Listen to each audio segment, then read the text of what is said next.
Olá pessoal, tudo bem? Meu nome é Samuel Dalelast, sou médico e esse é o nosso espaço aqui no YouTube para discutirmos temas relacionados à saúde, bem-estar e qualidade de vida. Hoje eu trago aqui um daqueles vídeos que as pessoas gostam, né? As diquinhas, 3, 4, 5 diquinhas para alguma coisa. Só que não é bem diquinha não, é um dicão que eu estou trazendo aqui hoje, que são 3 alimentos que você definitivamente não deveria ter na sua cozinha, na sua geladeira, na sua vida. Aliás, nem na sua, nem na sua família, alimentos que ninguém deveria consumir em hipótese alguma. Quando a gente fala de lista de alimentos ruins, a lista é grande, né? Eu diria para você que daria para preencher um caderno. É só você ir para o supermercado e andar por aqueles corredores, as gôndolas e ir anotando, né? Então você vai ver ali praticamente 80% do que vende no supermercado deveria ser proibido. Mas existem os vilões que encabeçam essa lista. E é justamente sobre isso que eu vou falar aqui hoje. Alimentos que você, se você está consumindo, abre a mente, entenda que definitivamente o tanto de estudo que a gente tem hoje, o tanto que a gente conhece sobre nutrigenômica, nutrigenética, faz com que você tenha mais do que nunca a obrigação moral de ser o protagonista da sua saúde. E para isso, entender que o alimento é uma forma de informar a célula do que ela tem que fazer, né? A nossa célula recebe informações o tempo todo, ela recebe estímulos. E esses estímulos, eles são dados por diversos fatores, mas um deles, primordial aqui, é o alimento. O alimento vai determinar se você está alimentando uma célula saudável ou se você está alimentando uma célula doente. Bom, a nossa lista começa com um alimento que está intimamente associado a uma doença chamada leucemia infantil, tá? A leucemia em crianças, ela tem muito estudo mostrando que salsicha é um alimento de todos que a gente pode oferecer negativamente para uma criança, o alimento mais associado o câncer de criança, esse câncer específico que eu trouxe aqui, a leucemia, é a salsicha, tá? Por quê? Porque a lista de ingredientes da salsicha é assustador, né?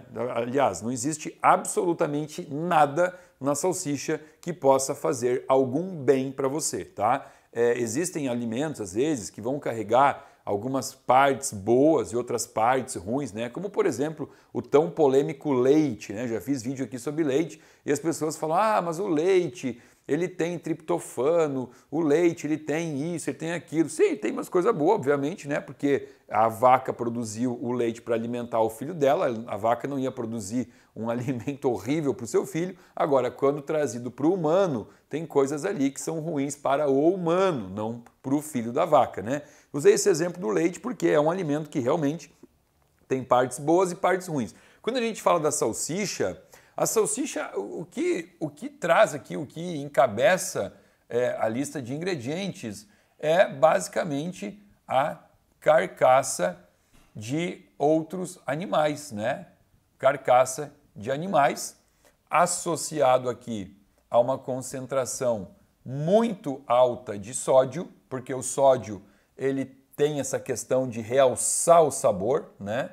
Tem também, além do sódio, o sulfito de sódio, tá? Que ele é extremamente maléfico, mas é liberado como ingrediente aqui, porque ele é considerado um ácido fraco e que em pequenas concentrações não faria mal, né? Mas ele está associado à inflamação das meninges. O que são as meninges, né? Nós temos 3 meninges que basicamente protegem o nosso cérebro, né? Dura mater, pia mater, aracnoide, são as 3 meninges do cérebro, tá? Essa inflamação das meninges trazida pelo sulfito de sódio, ela é responsável por enxaqueca. Então, em pessoas com enxaqueca de repetição, sempre tem que avaliar, né? Claro que isso aqui também está muito presente, sódio, sulfito, em embutidos numa forma geral, né? O presunto, o peito de peru, blanquede, mas quando a gente fala de salsicha, tudo é pior, né? Porque tem principalmente essa questão de restos de animais. A indústria aproveita basicamente tudo. Aquele peito de frango que hoje é vendido sem a pele, né? Tirou a pele vai fora? Não, a pele vai para cá, para fazer salsicha, tá? Aqui também o sulfito de sódio, ele está envolvido com diarreias, então ele pode trazer quadros diarreicos. E uma coisa extremamente importante é que o sulfito, ele vai diminuir, ele vai competir com a atividade do enxofre que está ligado ao hidrogênio da molécula chamada glutationa. Glutationa é um grande antioxidante, né? O que a gente quer no corpo é a nossa glutationa funcionando. Só que dá uma olhadinha aqui, ó. Tá vendo aqui, ó? Olha só. Esse radicalzinho aqui do enxofre da molécula de glutationa é o que faz a glutationa funcionar. Então, quando eu tenho aqui o sulfito competindo com a glutationa, eu diminuo a ação antioxidante interna do nosso corpo. Continuando a lista aqui da salsicha, muitas vezes é usado farinha de trigo para dar um pouco mais de liga, né, na salsicha.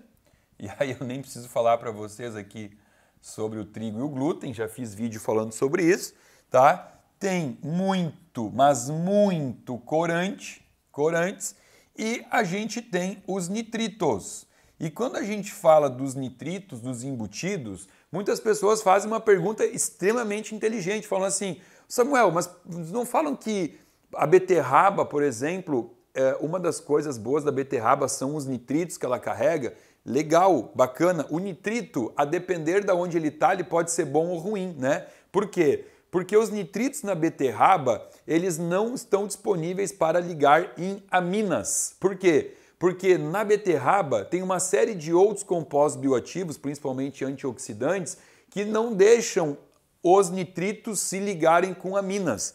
Só que na salsicha, o nitrito ele já vem com aminas, formando então aqui um ambiente extremamente favorável para formar as nitrosaminas, que é justamente o que está intimamente associado a doenças neoplásicas, câncer. Então, olha a listinha aqui de coisas que vão entrar no teu corpo quando você comer salsicha e que vão ser extremamente agressivas, inflamatórias, fazendo com que você comece aí a transformar o teu terreno biológico em um terreno doente. Bom, salsicha, então, eu acredito que tenha ficado aqui a dica, né? Principalmente crianças, aquele tal de cachorro quente lá, que é pão com salsicha, com ketchup, com milho enlatado, ervilha enlatada, maionese. Pelo amor de Deus, né? Se você ama seu filho, quem ama cuida, né? Então fica a dica aí, tá? Agora vamos colocar aqui em segundo lugar, não sei se eu escrevo biscoito, bolacha recheada, depende do lugar que a pessoa tá, fala biscoito, e em outro lugar fala bolacha. Eu gosto de falar, eu falo biscoito recheado, tá? Em segundo lugar aqui, isso aqui eu tô colocando, isso não é uma lista que foi publicado em algum lugar. Isso é perante o meu estudo, o meu conhecimento, eu estou botando a lista como a minha opinião aqui, né, dos piores 3 alimentos que a gente pode consumir, colocando numa lista, inclusive, de hierarquia, tá? Em segundo lugar, biscoitos recheados. E por que o biscoito está aqui? O biscoito se destaca como um péssimo alimento pela quantidade que existe aqui de gordura trans, tá? A gordura trans a gente tem que entender assim, ó, não existe como você ficar livre de gordura trans, porque ela está inclusive na alimentação, na tua alimentação natural existe um pouco de gordura trans. Acontece que o excesso dela começa a se transformar num perigo, vou explicar depois por que o perigo. O que a gente tem que entender? Existem aqui já estudos, né? A própria OMS, os papers, os jornais de cardiologia e o Guia de Alimentação Brasileiro, Guia Alimentar Brasileiro, todos eles concordam, Alimento Brasileiro, tá difícil falar e escrever ao mesmo tempo, concordam que a quantidade máxima de gordura trans na dieta seja 1% da tua dieta por dia, ou seja, no máximo de tudo que você comer, 1% da dieta, o que levaria a mais ou menos 2 gramas por dia, tá? 2 gramas de gordura trans por dia na dieta. Isso daqui é o que é preconizado pelos maiores papers do mundo, ok?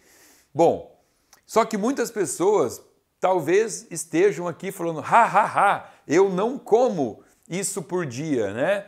Eu como biscoito recheado, mas o meu biscoito recheado, ele é 0 gordura trans. Tá vendo, Samuel? Nessa você não me pegou.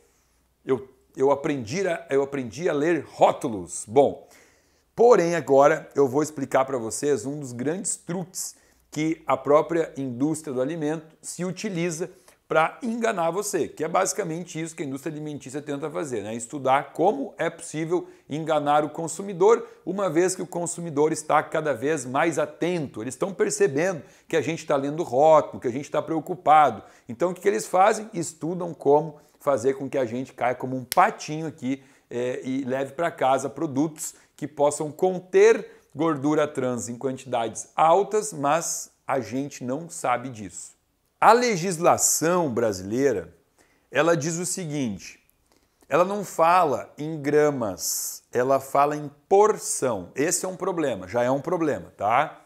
Porque fala assim, ó, que se a porção do alimento, veja bem, se a porção do alimento tiver até 0,1% de gordura trans, não é necessário informar o consumidor que tem gordura trans. Pode dizer que não tem gordura trans, tá?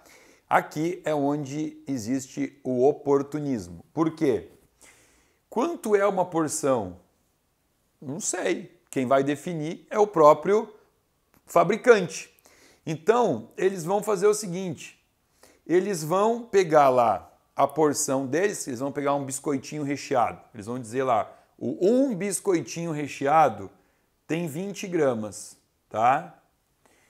E aí eles vão olhar que nessa porção de 20 gramas tem 0,09%, que eu estou inventando, tá? Ou seja, tem menos de 0,1. Então, como a porção tem menos de 0,1, eles vão falar que o biscoitinho recheado é 0 gordura trans.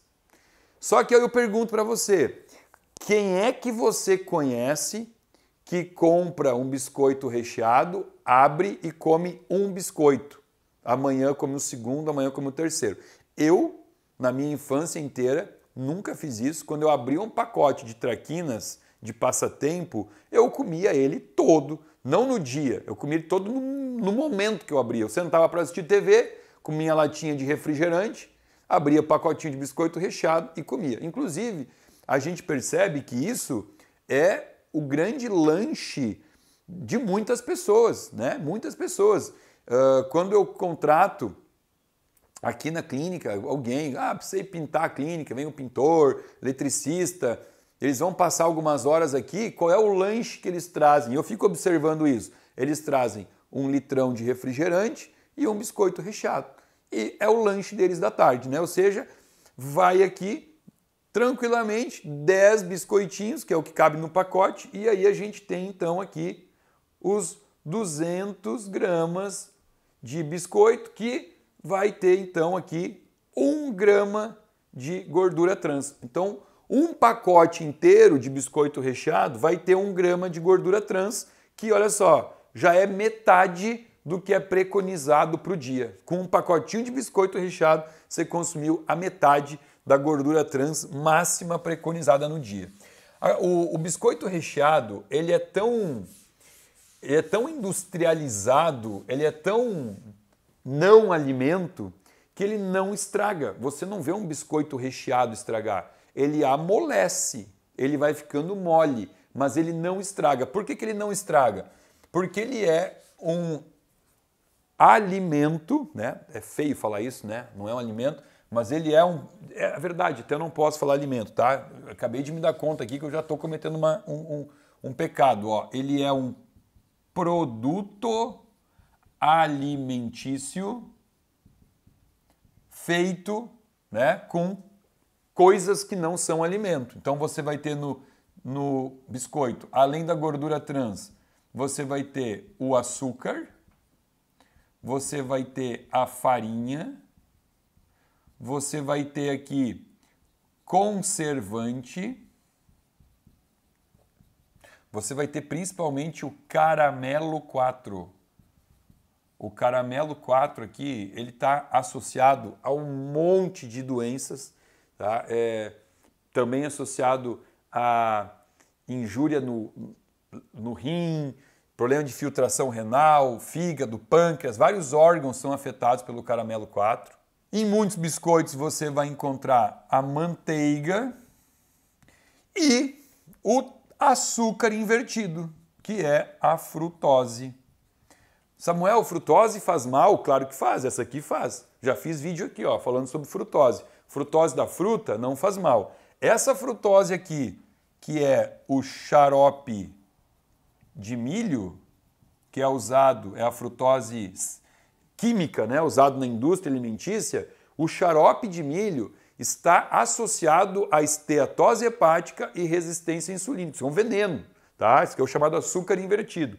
Então, olha a listinha aqui do que você encontra num pacotinho de biscoito recheado. Você está dando isso para o teu filho? Olha, eu acho importante a gente rever esses conceitos de alimentação. Ai, Samuel, mas o meu filho adora, se eu não dou, ele bate perna, ele chora, esperneia, eu não quero criar uma criança traumatizada. Você tem que não querer criar uma criança doente, acima de tudo, tá? Então, isso daqui é um produto alimentício que, quando presente na dieta de uma pessoa, com certeza você está diminuindo dia a dia o nível de saúde dessa pessoa, tá? Agora, voltando aqui para a gordura trans, o que acontece?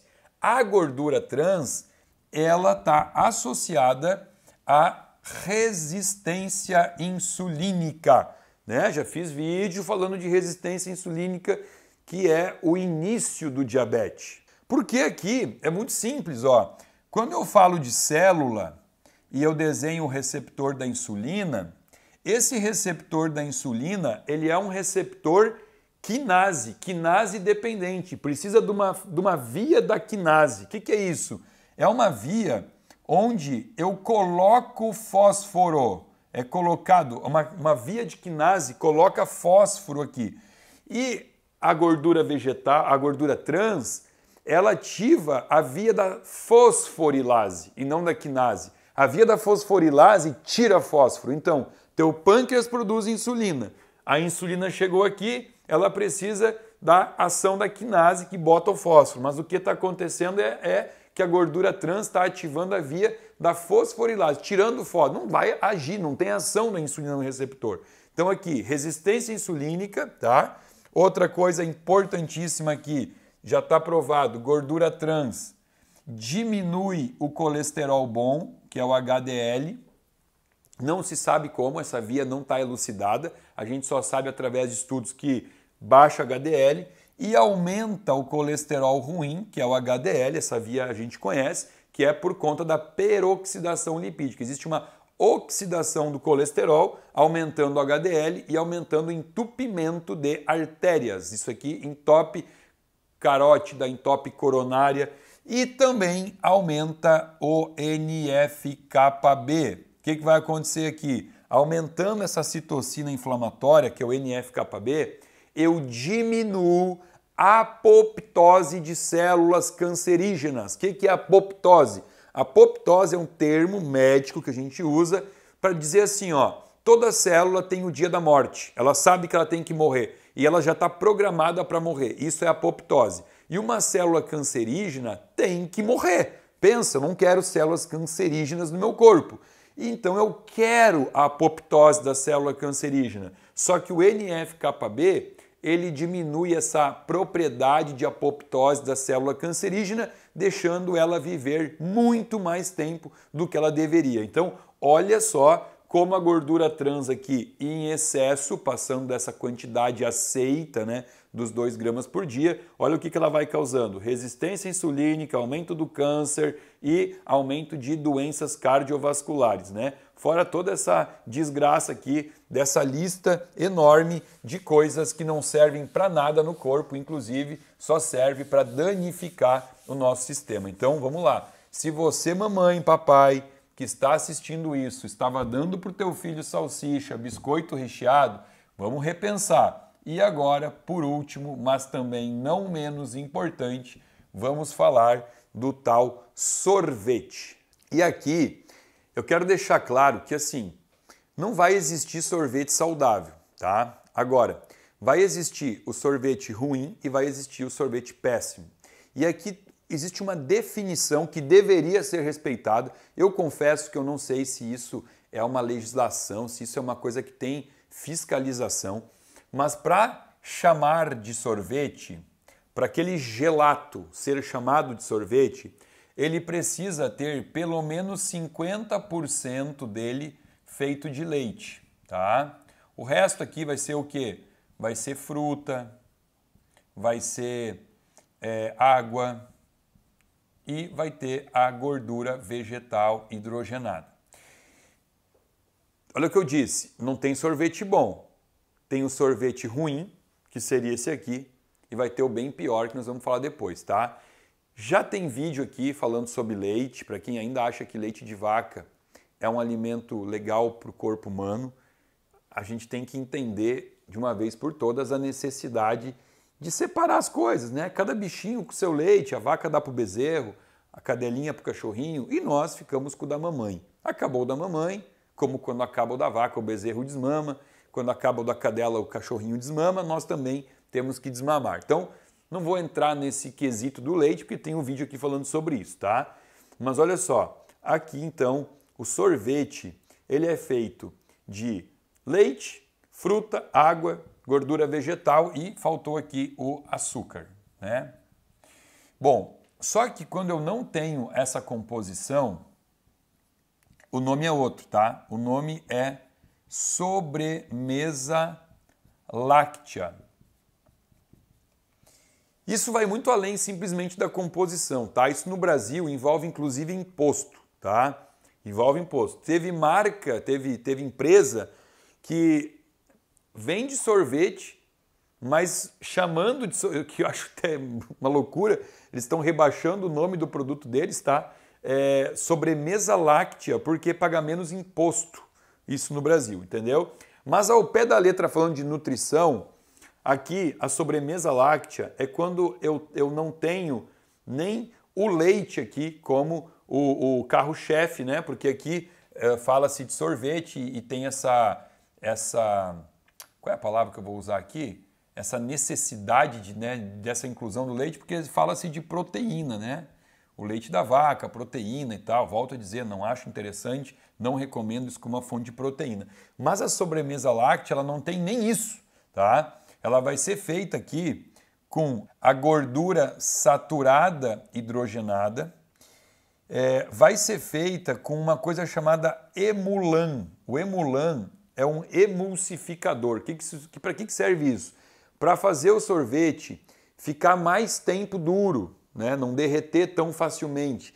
Então até uma dica, me sinto mal dando essa dica, né? A dica é não comam sorvete, mas como eu sei que existem pessoas teimosas nesse mundo que precisam ficar doentes primeiro para só depois tratar a sua saúde, se você for comer o sorvete buscando adoecer, pelo menos pensa o seguinte: quanto mais rápido esse sorvete derrete, menos gordura saturada hidrogenada tem nele, né? E menos emulan tem nele, tá? Porque isso daqui é usado também para estabilizar o sorvete e deixar ele mais tempo duro. Ou seja, voltando ao raciocínio do início, não existe aqui o bom, existe o ruim e o mais ruim, tá? A gordura vegetal hidrogenada, ela está associada a uma série de doenças que nem vou listar porque é enorme, e infelizmente hoje não é uma exclusividade apenas do sorvete, né? Diversos alimentos processados, industrializados, eles trazem aqui altas concentrações de gordura vegetal hidrogenada. Acontece que o sorvete é o alimento que talvez carregue a maior quantidade, justamente para dar essa solidez ao sorvete, né? Porque senão seria o quê? Leite, fruta, água. Bate isso para você, vai ficar uma coisa mole, uma coisa sólida. Para transformar isso em algo sólido, eu preciso colocar muita gordura vegetal hidrogenada, muita mesmo, tá? E preciso colocar muito emulan. A dica que eu vou dar aqui no final do videozinho de sorvete, eu particularmente amo sorvete, sou apaixonado por sorvete, existe como você fazer um sorvete saudável. Eu faço na minha casa um sorvete saudável, utilizando um leite de amêndoa e utilizando fruta congelada. Então eu congelo banana, eu congelo avocado, eu congelo morango e eu bato isso com um pouquinho de leite de amêndoa e faço uma caldinha. Boto uma calda por cima, uma calda que eu mesmo faço. Eu pego lá um pouquinho de morango, de mirtilo, boto uma panelinha, derreto, faço uma calda. Se eu quero isso um pouquinho mais doce, boto uma colherinha pequenininha, um pouquinho de xilitol, de steviol, alguma coisa assim, para largar por cima. O meu sorvete preferido é gengibre, banana e leite de amêndoa batido, congeladinho. Fica maravilhoso, só que, claro, derrete logo, tem que consumir isso rapidamente, né? Porque senão vai ficar aguado. E hoje existem muitos lugares, né? Aqui em Porto Alegre, por exemplo, a 70 metros da clínica, eu vou ali tomar um smoothie, né? Eles fazem, não sei se estou falando certo, smooth, né? Tomar um smoothie que eles fazem com as frutas que eu escolho, bate com leite.